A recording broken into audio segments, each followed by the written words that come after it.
Hello friends. Exam maths के learning platform पे एक बार फिर से मैं आप सभी का वेलकम करता हूं। दोस्तों, जैसा कि आपको पता है अच्छे से कि अभी यूपी पुलिस कांस्टेबल का फॉर्म निकला है, ठीक है। और मैं आपको बता दूं 60,000 प्लस में आपकी वैकेंसी आई है, तो आपके लिए बहुत ही अच्छी अपॉर्चुनिटी है। अगर मैं आपसे बात करूं, देखिए 2024 आपका इलेक्शंस का साल है, ठीक है। तो आपके स्टेट लेवल पर भी और मैं आपको बता दूं सेंट्रल लेवल पर भी बहुत सारी वैकेंसी आपके लिए आने वाली है, ठीक है। तो आपके लिए बहुत ही अच्छी अपॉर्चुनिटी है, बशर्ते कि आप अपनी तैयारी को अच्छे से कंटिन्यू रखिए, ठीक है दोस्तों। तो इसी को टारगेट करते हुए, जैसा कि आपको पता है, मैं आगे आपको नोटिफिकेशन का एक पेज भी दिखाऊंगा कि यूपी पुलिस कांस्टेबल 2024 को टारगेट करते हुए मैंने आपके लिए जो प्रीवियस ईयर्स के क्वेश्चंस पूछे गए हैं, ठीक है। तो सबसे बेस्ट ऑप्शन आपके लिए यही रहता है कि आप सबसे पहले प्रीवियस ईयर के क्वेश्चंस देखिए। इससे आपको पता क्या चलेगा कि भाई एग्जाम का पैटर्न किस तरीके का रहता है, ठीक है। और जो एग्जाम के क्वेश्चंस है उनका लेवल क्या है, ठीक है। तो सबसे पहले आप प्रीवियस ईयर के क्वेश्चंस कीजिए, ठीक है। उसके बाद आप इधर उधर हाथ पैर मारिए। तो मैंने शुरुआत की है, देखिए लास्ट टाइम 2019 में आपके पेपर्स हुए थे ये। तो 27 जनवरी 2019 को जो फर्स्ट शिफ्ट में पेपर हुआ था, शिफ्ट 1 में, ठीक है, 27 जनवरी 2019 को, उसको हम आज के पेपर में, आज के लेक्चर में डिस्कस करने वाले हैं दोस्तों, ठीक है। तो मैं आपको अब नोटिफिकेशन का पेज दिखा देता हूं, आप देख लीजिए। देखिए 60,244 पोस्ट है, ठीक है। तो इसमें मेल फीमेल दोनों अप्लाई कर सकते हैं। कांस्टेबल रैंक का ये एग्जाम है, ठीक है। ये वैकेंसीज हैं। तो नोटिफिकेशन आपकी 23 दिसंबर को निकली है, और इसकी अगर मैं लास्ट डेट बात करूं अप्लाई करने की, तो आप 16 जनवरी आपको लास्ट डेट दी गई है। आप कोशिश करिए इससे पहले ही फॉर्म अप्लाई करने की, ठीक है।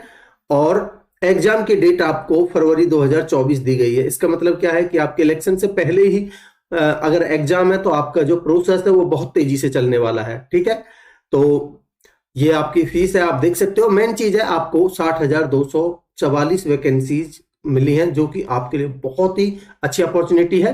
तो चलिए इसी तैयारी को अपनी प्रिपरेशन में शामिल करते हुए आगे बढ़ते हैं और क्वेश्चंस की शुरुआत करते हैं जो इस पेपर को हम डिस्कस करने वाले इसमें पूछे गए हैं, ठीक है। तो चलिए पहला क्वेश्चन लेते हैं। देखिए क्या कह रहा है, the smallest 3 digit number divisible by 13। देखिए सबसे पहले आप यहां तक देखिए, स्मॉलेस्ट 3 डिजिट नंबर क्या होगा, आपका 3 डिजिट का स्मॉलेस्ट नंबर होता है 100। अब इसने बोल दिया भाई 13 से वो डिविजिबल भी होना चाहिए, तो इसका मतलब इससे ये तो भाई 13 से डिविजिबल नहीं है, तो इससे आगे बढ़िए, कम जाएंगे तो 2 डिजिट में जाएंगे, तो इससे आगे जाएंगे तो 13 सत्ते 91 कम है, 13 अट्ठे 104। तो मैं कह सकता हूं कि भाई 104 वो संख्या है जो 13 से डिविजिबल है, ठीक है। अब कह रहा है इसको 16 से डिवाइड किया जाता है। अगर दोस्तों मैं इस संख्या को 16 से डिवाइड करता हूं, ठीक है, तो कह रहा है what is the remainder, find the remainder. भाई 16 छिक्के 96, तो जो रिमाइंडर आएगा आपका वो आएगा 8।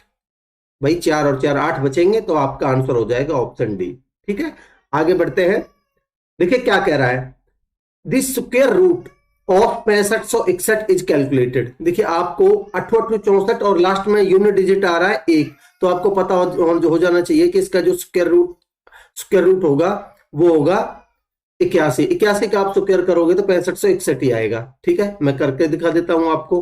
भाई मैं आपको बता चुका हूं स्क्वायर निकालना। इसका आप स्क्वायर करेंगे तो पहले 1 का स्क्वायर करेंगे 1, ठीक है। फिर आप इन तीनों की मल्टीप्लाई, 8 का माटा 8 दूनी 16, हासिल का 1, फिर 8 और 1 65, तो 6561 आ गया, यही आपको गिवन है, ठीक है। तो भाई 81 इसका स्क्वायर रूट आ गया, इज कैलकुलेटेड, ठीक है। कह रहा है the number is divided by its own square root. अब भाई इसका खुद का स्क्वायर रूट, इस 81 का स्क्वायर रूट क्या है 9। अब कह रहा है 9 से डिवाइड किया जाता है, फाइंड द रिजल्ट।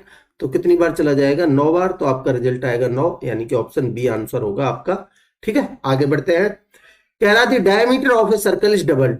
भाई डायमीटर की बात करिए आप, चाहे रेडियस की बात करिए, बात एक ही है। कह रहा है इसको डबल कर दिया जाता है, यानी कि पहले 1 था तो अभी 2 कर दिया जाता है, ठीक है दोस्तों, ठीक है जी। बोल रहा है भाई how much does area increase. अगर मैं एरिया की बात करता हूं तो आपको पता होना चाहिए सर्कल के एरिया पाई आर स्क्वायर होता है, जिसमें आर स्क्वायर को, बाकी चीजें कांस्टेंट है, मुझे आर स्क्वायर से मतलब है, ठीक है। तो आर स्क्वायर क्या बन जाएगा भाई, 1 का स्क्वायर करेंगे तो 1 और 2 का स्क्वायर करेंगे तो 4। अब बोला क्या है आपसे, ये बोल रहा है by how much does area increase. जब आप ऑप्शंस को देखिए भाई, टाइम्स में गिवन है, आपको कितने गुना हो जाएगा, तो भाई पहले एक था अभी 4 हो गया, तो ये कितने गुना हो गया, आप कहेंगे सर 4 टाइम्स। ठीक है, तो आंसर होगा आपका 4 टाइम्स, ऑप्शन बी। ठीक, आगे बढ़ते हैं। कह रहा x has a balance of ₹86.54। भाई एक्स के पास, एक्स कोई बंदा है जिसके पास 86.54 हैं, ठीक है, in the bank account. What will be the balance after deposit of ₹55.31। अब इसने 55.31 तो इसमें डिपॉजिट कर दिए, ठीक है, 55.31। कह रहा है एंड ए विदड्रॉवल ऑफ ₹84.33, और इसने 84.33 रुपए विदड्रॉ कर लिए। निकाले कितने हैं भाई, 84.33। ठीक है, कह रहा है आर्मिड what will be the balance. अब बैलेंस क्या होगा, तो आप निकाल लीजिए भाई कितना बचेगा। देखिए आप यहां तक तो उसने डाला है तो जुड़ेंगे 4 और 1 5, 5 में से ये निकाला है उसने, तो 5 में से 3 जाएगा तो लास्ट में 2 आएगा यूनिट डिजिट, तो 2 ऑप्शन आपके ये कट जाएंगे। ठीक है, ये बचे। और यहां देखिए 5 और 3 8, 8 में से 3 गए तो 5, तो लास्ट में 5 2 आएगा, दोनों में है, कोई बात नहीं, पॉइंट लगा दीजिए। 6 और 5 11, 11 में से 4 जाएगा तो 7 आएगा तीसरे नंबर पर, तो यानी कि ये 8 है, ये नहीं होगा, एक ही ऑप्शन बचा, तो यानी कि 57.52 आपका आंसर होगा। ठीक है दोस्तों, आगे बढ़ते हैं। कह रहा है ए नंबर इज मल्टीप्लाइड बाय 3003। देखिए मैंने मान लिया कोई नंबर है n, ठीक है, कह रहा है इसको 3003 से मल्टीप्लाई किया जाता है, तो मैंने मल्टीप्लाई कर दिया कितने से, 3003 से, 3003 से। कह रहा है then divided by LCM of 7 11 and 13। दोस्तों मैं एक चीज आपको बता दूं, आपको नंबर सिस्टम ये चीज आपने पढ़ी होगी, नहीं पढ़ी होगी तो बता देता हूं। 7 11 और 13 तीनों प्राइम नंबर हैं, और इनका एलसीएम होता है, इनका तीनों का प्रोडक्ट आता है 1001। ठीक है, अब कह रहा है डिवाइडेड बाई एलसीएम ऑफ, इनका एलसीएम आ गया 1001। अब 1001 से डिवाइड किया जाता है।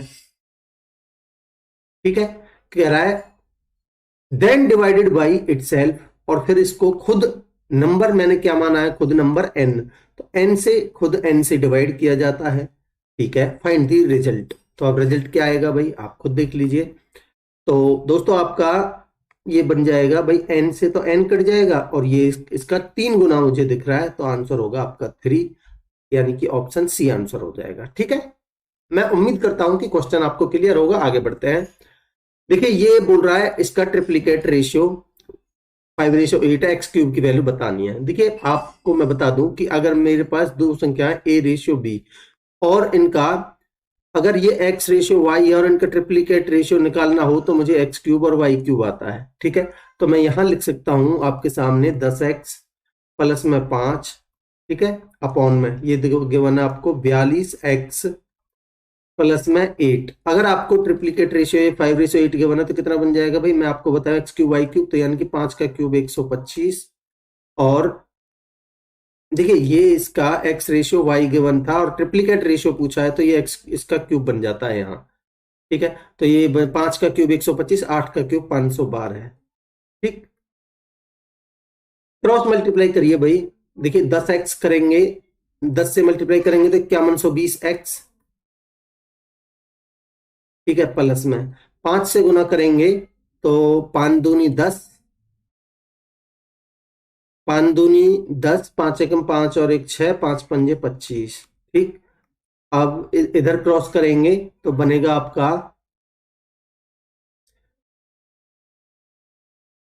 5 दूनी 10, ये हो गया। अब इधर करेंगे तो 125 और 42 की गुना। देखिए 125 और 42 की गुना कैसे कर पाएंगे आप, पहले तो आप 100 से मल्टीप्लाई कर दीजिए तो बन जाएगा आपका 4200।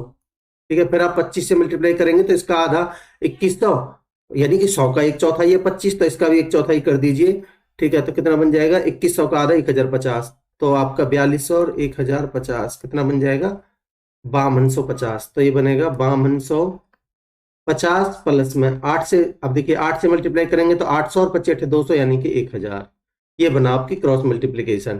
ठीक, अब बन जाएगा आपका भाई 5120 में से, यहां देखिए आपने ये गुना करिए तो इसके साथ में x और आएगा, 5250 में से 5120 जाएगा तो 50 में से 20 जाएगा तो 30, ठीक है, और 52 यानी कि 130x। बराबर, यहाँ देखिए बचेगा आपका 1560, जब 1000 जाएगा 2560 में से एक जीरो से एक जीरो, एक्स की वैल्यू कितनी आ जाएगी, 13 एकम 13, 13 दूनी 26, 12 है। ठीक है, आपसे पूछा है एक्स क्यूब, तो एक्स क्यूब कितना बन जाएगा भाई, 12 का क्यूब 1728, ये आपका आंसर होगा। देखिए कौन सा ऑप्शन है, ऑप्शन सी। ठीक, आगे बढ़ते हैं। करा find the quarter of the 40% of the square of 40, 40 का स्क्वायर कितना बन जाएगा, जैसे जैसे बोल रहा है भाई 40 का स्क्वायर बनेगा 1600। ठीक है, इसका 40% कितना बनेगा, 4 चौक 16, 16 चौक 64 यानी कि 640। कह रहा है इसका आप क्वार्टर बता दीजिए, इसका 1/4 कितना आ जाएगा भाई, 16 चौका 64 होता है, तो यानी कि 160। यही आपसे पूछा है, आंसर होगा आपका 160, ऑप्शन सी। ठीक है, आगे बढ़ते हैं। कह रहा है if the selling price is tripled the profit goes up by 5 times, find the profit. देखिए मैं 1 बाय 1 चेक करता हूं। ये कह रहा है भाई 80% का मतलब क्या होता है, 4/5। इसका मतलब क्या है कि भाई मेरे, ये है आपका एसपी, ठीक है, ये है आपका सीपी, और यहां प्रॉफिट कितना हुआ है 1। ठीक, अब कह रहा है मैंने भाई एसपी को कितना कर दिया, सेलिंग प्राइस इज ट्रिपल्ड, 3 गुना कर दिया, इसका 3 गुना कितना हो जाएगा, 15। ठीक है, अब क्या 4 का 15 3 गुना है, नहीं, तो इसलिए मेरा पहला ऑप्शन कट गया। दूसरा देखते हैं 100%, जहां मेरी कंडीशन फुलफिल हो जाएगी वहीं मैं स्टॉप हो जाऊंगा। ठीक है, तो अब मैं 100% को चेक करता हूं। 100% का मतलब होता है 1/1 लिख लेता हूं मैं। ठीक है, अब कह रहा है ये भाई 100% 1/1, मेरा 100% यानी कि 1/1। अब कह रहा है भाई मैंने सेलिंग प्राइस को ये क्या है, फाइंड द प्रॉफिट, प्रॉफिट 1% है।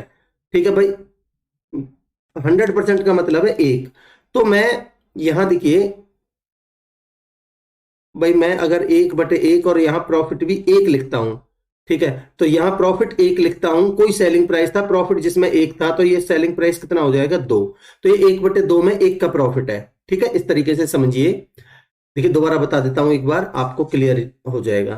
भाई ये कह रहा है फाइंड दिस प्रॉफिट, प्रॉफिट यानी कि 100% प्रॉफिट, यानी कि जितने हमारा सीपी था, ठीक है, प्रॉफिट भी उतना ही होना चाहिए, तभी 100% का प्रॉफिट होगा। तो हमारा सेलिंग प्राइस कितना हो जाएगा भाई, 1 सीपी था, 1 का प्रॉफिट हुआ तो 2, तो मैं कह सकता हूं कि 1/2, जिसमें ये सीपी है और ये एसपी है। ठीक है, और यहां आप देख सकते हो प्रॉफिट 100% है डेफिनेटली, तो यहां प्रॉफिट है मेरा 1 का। ठीक है, अब क्या कह रहा है, अगर मैं सेलिंग प्राइस को, ये सेलिंग प्राइस रहा, इसको 3 गुना कर देता हूं। ठीक है, सेलिंग प्राइस को मैं 3 गुना कर देता हूं, तो ये कितना बन जाएगा 6। अब देखिए मेरा पहले सीपी कितना था, सीपी था 1, अभी हो गया 6, तो यानी कि जो मेरा प्रॉफिट आया वो कितना आ गया, यहां से प्रॉफिट आप खुद देख लीजिए, प्रॉफिट आ गया भाई 5।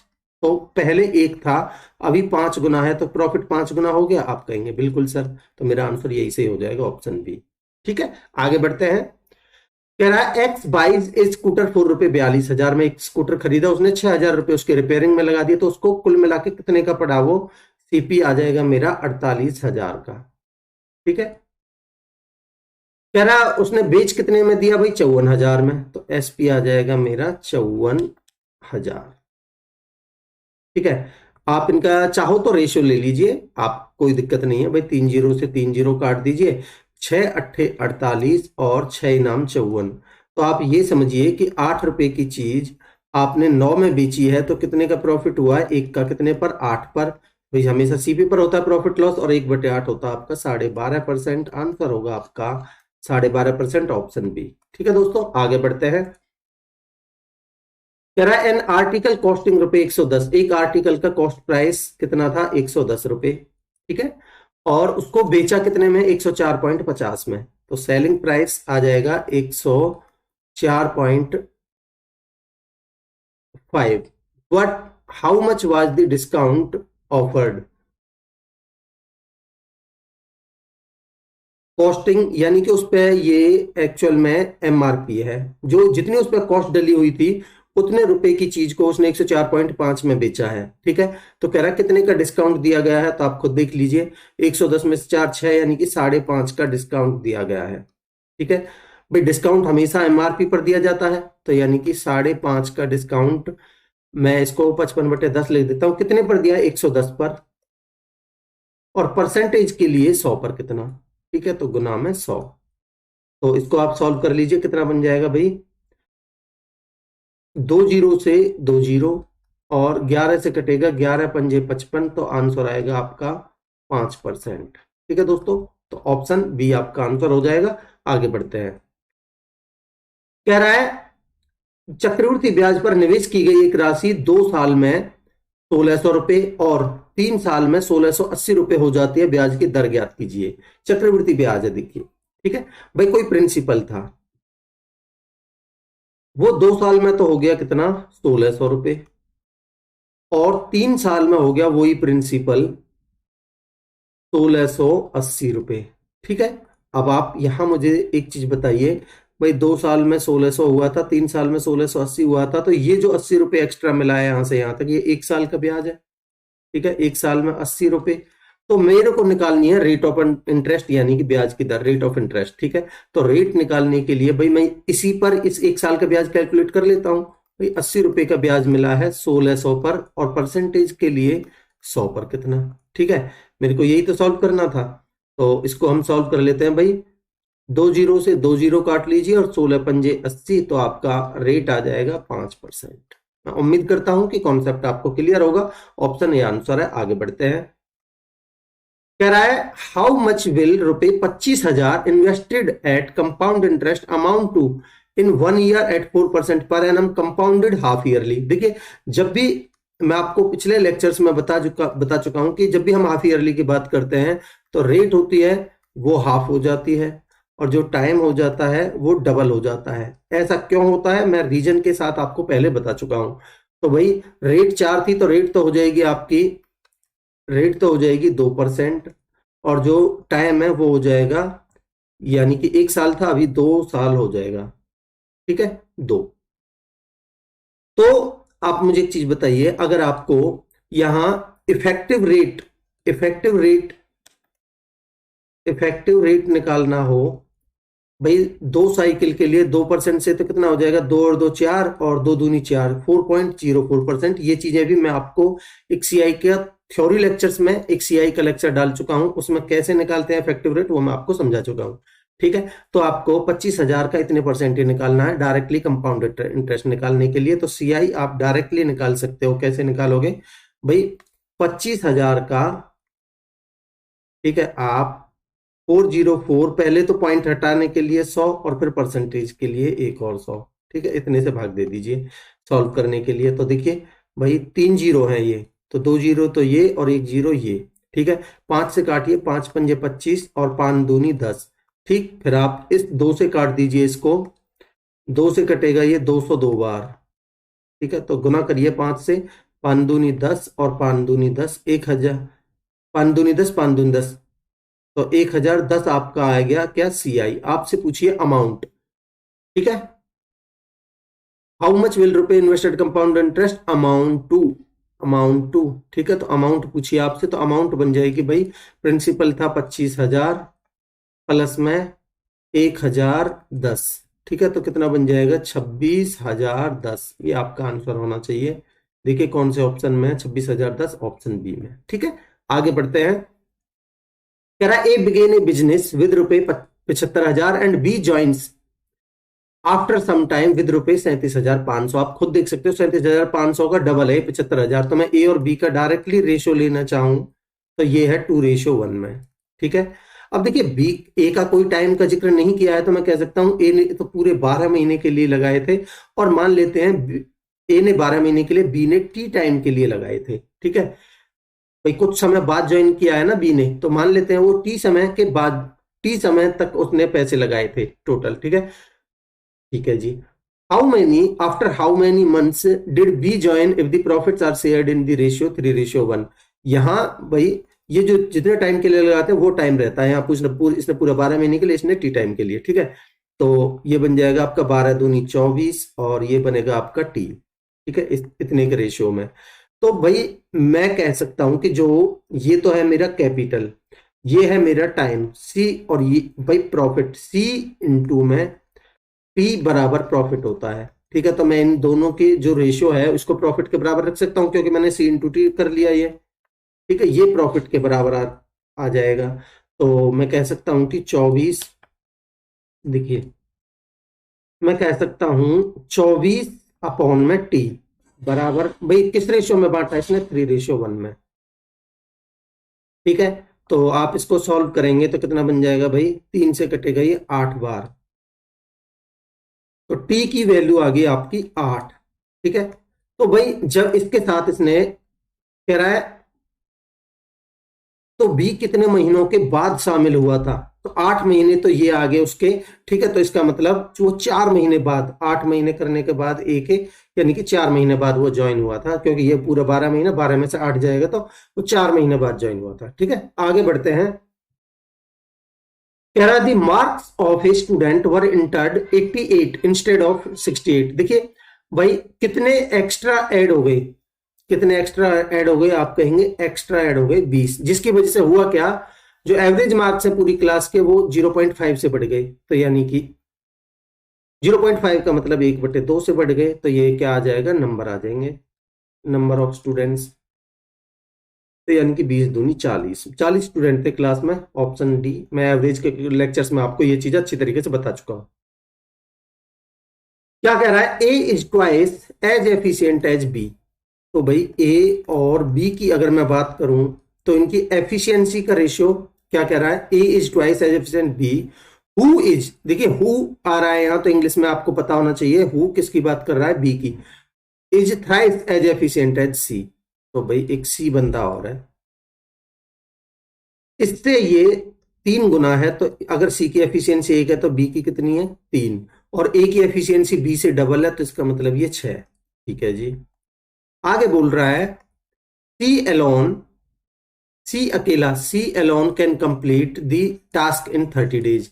तो मेरे को पता है भाई सी 30 दिनों में कर रहा है, तो टाइम और एफिशिएंसी का प्रोडक्ट हो जाएगा टोटल वर्क। तो मैं कह सकता हूं कि टोटल वर्क 30 दिनों में एक की एफिशिएंसी से, तो टोटल वर्क आ गया आपका 30 यूनिट्स।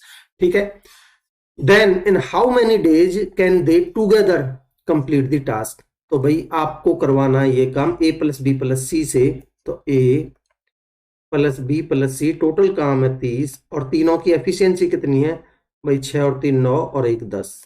ठीक है, तो कर देंगे 3 दिनों में। ऑप्शन ए आपका आंसर होगा दोस्तों। ठीक है, आगे बढ़ते हैं। कह रहा है an aeroplane covers a certain distance at the speed of 250 kilometre per hour in 4 hours and to cover the same distance. देखिए यहां सेम डिस्टेंस की बात हो गई है। ठीक है, तो मैं आपको एक कॉन्सेप्ट बताऊंगा, इन 1 our and 40 minutes what should be its speed. ठीक है, अगर इसको 1 घंटे 40 मिनट में इस सेम डिस्टेंस को कवर करना हो तो उसकी स्पीड क्या होनी चाहिए। आप मुझे एक चीज बताइए भाई, सेम डिस्टेंस के लिए अगर टाइम पहले 4 घंटे, अब 1 घंटा 40 मिनट, तो 4 घंटे को मैं अगर मिनट में लिखना चाहूं तो टाइम का रेशियो देखिए, मुझे सेम डिस्टेंस के लिए मुझे टाइम का रेशियो निकालना चाहूं तो 4 घंटे के लिए 6 चौक 24।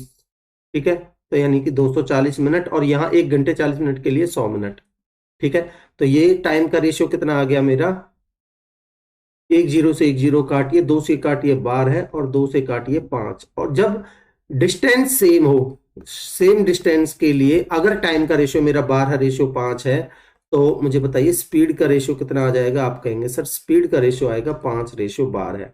ठीक है, अब मुझे बताइए पहले स्पीड कितनी लग रही थी, पहले स्पीड थी 250 किलोमीटर पर आवर। ठीक है, तो 5 की वैल्यू कितनी है, 250। ठीक है, कितने गुना है भाई, 50 गुना। ठीक, वो बोल रहा है अभी की स्पीड बताइए, तो अभी की स्पीड आप नहीं निकाल सकते, बड़े आराम से निकाल सकते हो, तो इसका भी 50 गुना कर दीजिए, कितना बन जाएगा, 12×5 = 60, 600 किलोमीटर पर आवर आंसर होगा आपका ऑप्शन सी। ठीक है दोस्तों, आगे बढ़ते हैं। देखिए क्या कह रहा है, एक्सक्लूडिंग स्टॉपेजेज, स्टॉपेजेज को छोड़ के एक बस 45 किलोमीटर की डिस्टेंस कवर करती है 1 घंटे में, और कह रहा है इंक्लूडिंग स्टॉपेजेज, स्टॉपेजेज को इंक्लूड करें तो यह 36 किलोमीटर की डिस्टेंस कवर करती है। For how many minutes does the bus stop in an hour, वह 1 घंटे में कितने मिनट के लिए रुकती है। ठीक है, तो भाई पहले 1 घंटे में 45 किलोमीटर जाती थी, ठीक है, अभी कितनी जा रही है 36 किलोमीटर। तो कितने का फर्क आ रहा है, कितने कम जा रही है 9, कितने से भाई 45 से, ठीक है। तो समय के लिए मैं निकाल देता हूं, 60 से मल्टीप्लाई कर देता हूं, ठीक है, 9 कम, तो 9 पंजे 45 और 5 से कटेगा ये 12 बार, तो यानी कि 12 मिनट वो रुकती है 1 घंटे में। तो ऑप्शन सी आपका आंसर हो जाएगा, ठीक है। आप इस तरीके से देखिए, उसके पहले 45 से कमी कितने में आई, 45 से 36 हुई, यानी कि 9 की कितने पर 45 पर, तो 1/5, 1/5 और टाइम निकालना है, तो 1 घंटे में कितने मिनट रुकती है, तो 60 से मल्टीप्लाई कर दीजिए, ठीक है, तो यानी कि 12 मिनट। आगे बढ़ते हैं दोस्तों। कह रहा है एक आयत की लंबाई और चौड़ाई का अनुपात 5:6 है और इसका क्षेत्रफल 6750 सेंटीमीटर से। कह रहा है आयत की लंबाई और आयत क्षेत्रफल का अनुपात ज्ञात कीजिए। देखिए भाई, मैं मान लेता हूं लेंथ और ब्रेड्थ का रेशियो कितना गिवन है मुझे, 5:6, तो मैं इनको 5x और 6x मान लेता हूं, ठीक है। तो भाई एरिया कितना बन जाएगा, आप कहेंगे 5×30 एक्स स्क्वेयर, और ये 6750 के बराबर गिवन है आपको, ठीक है। भाई 1 0 से 1 0 काट लीजिए, 3 से काटोगे तो एक्स स्क्वेयर की वैल्यू आएगी 3 दूनी 6, 3 दूनी 6, 3 पंजे 15, 15 15 225 होता है, तो यहां से आपकी एक्स की वैल्यू आ जाएगी 15, ठीक है। आपसे पूछा है रेशियो किस किस का, आयत की लंबाई, तो यानी कि लेंथ तो आएगी भाई 15 पन्ना 75, ठीक है। तो मैं कह सकता हूं 5 गुना में 15 लिख देता हूं, ठीक है। रेशियो निकालना है आपको, लेंथ और एरिया, ठीक है। एरिया बनेगा भाई आपका 30x², ठीक है। तो यानी कि रेशियो एरिया बनेगा आपका 30 और x कितना आया आपका 15, इंटू में 15, 30x², ठीक है। तो आप इसको सॉल्व कर लीजिए, कितना बन जाएगा भाई, 1 15 से 15 काट दीजिए और 5 से काट लीजिए 3 बार, 30 या 90, तो यानी कि 1:90 आपका आंसर होना चाहिए। देखिए कौन सा ऑप्शन है, 1:90, ऑप्शन डी, ठीक है। दोस्तों आगे बढ़ते हैं। कह रहा find the product of the sum of the digits of the smallest 4 digit number divisible by 11। देखिए कितने डिजिट का है, 4 डिजिट का, ठीक है। तो 4 डिजिट का स्मॉलेस्ट नंबर मुझे बताइए क्या होगा, 1 2 3 4, बट ये बोल रहा है डिविजिबल बाय 11। दोस्तों 11 से डिविजिबल करने के लिए आपको पता होना चाहिए 11 का डिविजिबिलिटी रूल, ठीक है भाई। 4 डिजिट का बनेगा आपका ये 10,000 नहीं 1,000, ठीक है। अब जो आपका डिजिट्स का अल्टरनेट डिजिट्स का सम होना चाहिए कितना, ठीक है, ये होना चाहिए डिफरेंस इनका, अल्टरनेट डिजिट्स के सम का डिफरेंस या तो 0 या 11 का मल्टीपल। तो यहां देखिए 1 और 0, 1 और 0 और 1 1, तो यहां आप 1 रखेंगे। देखिए अगर मैं यहां रखता हूं तो ये 11,000 बनेगा और यहां रखता हूं तो 1,001 बनेगा, तो ये बन गया आपका 1,000। एक ऐसी संख्या है स्मॉलेस्ट 4 डिजिट की जो 11 से डिविजिबल है, ठीक है। कह रहा है इसका सम, डिजिट का सम बनेगा इसका 2, ठीक है। अब कह रहा है and the sum of the digits of the smallest 4 digit number divisible by 13। मैं आपको बता चुका हूं इसी लेक्चर में पहले कि 7, 11 और 13 का अगर मैं मल्टीप्लाई करता हूं तो 1,001 आता है, क्योंकि ये तीनों प्राइम नंबर है। तो ये 1,001 7 से भी डिविजिबल है, 11 से भी, 13 से भी। तो मैं कह सकता हूं भाई ये 11 का डिविजिबिलिटी मैंने चेक किया, तो मेरा जो 13 का डिविजिबिलिटी बनेगा वो भी आपका कितना बनेगा, स्मॉलेस्ट 4 डिजिट नंबर ये बनेगा 1,001, ठीक है। इसके डिजिट्स का जो सम बनेगा वो भी बनेगा 2। अब कह रहा है इन दोनों की मल्टीप्लाई करके बता दीजिए मुझे, इनका मल्टीप्लीकेशन बता दीजिए, प्रोडक्ट बता दीजिए, तो बनेगा 2 दूनी 4। ये आंसर होगा आपका ऑप्शन सी। मैं उम्मीद करता हूं दोस्तों कि क्वेश्चन आपको क्लियर है। आगे बढ़ते हैं। तो दोस्तों ये कुल 19 क्वेश्चन आपसे हर सेट में पूछे गए हैं, ठीक है। मैं आगे पेपर्स करवाऊंगा आपको, हर पेपर सेट में 19 क्वेश्चंस मिलेंगे। और देखिए मैं आपको बाइलिंगुअल अभी प्रोवाइड कर रहा हूं, ठीक है। बाइलिंगुअल क्वेश्चंस मिलेंगे आपको और बेहतरीन कॉन्सेप्ट्स के साथ आपको मिलेंगे, सारी क्लैरिटी मिलेगी। तो आपका फर्ज बनता है कि लाइक का बटन प्रेस कीजिए और सब्सक्राइब करिए चैनल को और शेयर करिए अपने दोस्तों में, ज्यादा से ज्यादा लोगों को जोड़िए, है। और कमेंट सेक्शन में अपना फीडबैक जरूर दीजिएगा। और दोस्तों अगर रेस्पॉन्स सही रहेगा, मैं फिर कह रहा हूं, तो ही मैं इस सीरीज को कंटिन्यू रखूंगा, नहीं तो फिर ऐसे ही स्टॉप हो जाएगी, फिर कुछ और देखेंगे, ठीक है। और हर लेक्चर की पीडीएफ आपको इस टेलीग्राम चैनल पर मिल जाएगी इसी सॉल्यूशन के साथ में, तो इसको आप ज्वाइन कर लीजिए। मिलते हैं अगले लेक्चर में, तब तक के लिए अपनी पढ़ाई को कंटिन्यू रखिए। Thank you so much.